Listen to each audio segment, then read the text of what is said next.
The process of probating a will can best be described as the court certifying or verifying the validity of a will and the ability of a person to act as an executor. The process itself involves submitting not only the original will, but the application and a number of supporting documents, including a deceased's assets and their liabilities. The process itself can be incredibly lengthy, running from anywhere from 8 to 9 months to well over a year after the deceased has passed. Much of the time that it takes to probate an estate depends on what I consider two primary considerations. How efficient is the executor in obtaining all the information that's required for the probate itself, and how quickly the courts are processing those applications.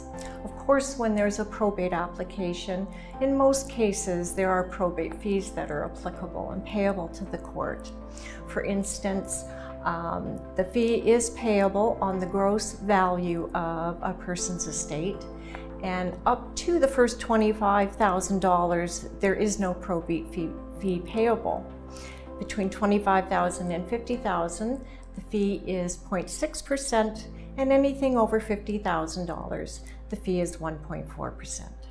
Tied in with a grant of probate is the question, is probate required in every instance of death? And my answer to that would be, it actually depends.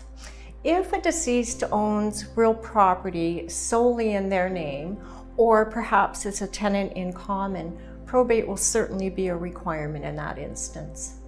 If the deceased owns a bank account, that financial institution that handles the account may or may not require probate. So I would say in the majority of cases, it's actually the institution that is holding the assets of the deceased that makes the determination whether probate is required. Unfortunately, that decision-making can vary from branch to branch, bank to bank, and even institution to institution, making it incredibly frustrating for an executor to manage the assets of a deceased.